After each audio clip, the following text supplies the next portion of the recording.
Hi friends, ఇగో సేమియా పాయసం ఎంతమందికి ఇష్టమో చూడండి. ఈరోజు అయితే చింటూ స్వామి చేసుకున్నాడు. నన్ను వీడియోను చూపెట్టు మమ్మీ అని అన్నాడు. మంచిగా నెయ్యిలా వేంపాడు, పాలు కాబెట్టాడు, పాలల్లో ఇలాచీలు దంచేసాడు. ఇవి ఉంటాయి కదా కిస్మస్, బాదం, అదొకటి ఇదొకటి, అవి కూడా నూనెలో అదే నెయ్యిలో వేంపాడు. వేంపి ఇక చూసారా సేమియా ఇలా చేసుకున్నాడు. స్వామి అయితే స్వామి వీడియో ఎంతమంది మీకు సేమియా ఎంతమందికి నచ్చుతుందో, మీకు ఎంతమందికి నచ్చుతుందో అంతమంది కామెంట్ చేయండి.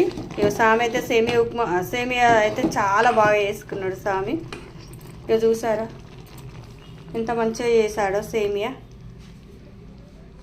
వీడియో నచ్చితే లైక్ అయితే చేయండి. స్వామి సేమియా ఎట్లా చేసిండని కామెంట్ అయితే చేయండి స్వామికి. ఓకేనా? మరొక వీడియోలో మళ్ళీ వద్దాం. హుజురాబాద్ సమయం లేకపోతే దేనికి లైవ్ ఉంటే లైవ్కి అయితే రండి. అందరు లైవ్కి అయితే రావాలి అందరని మనస్ఫూర్తిగా కోరుకుంటారు. మరొక వీడియోలో మళ్ళీ వెళ్దాం. లైవ్కి రండి ఫ్రెండ్స్. ఇంకో 10 నిమిషాలలో లైవ్ పెడతాం.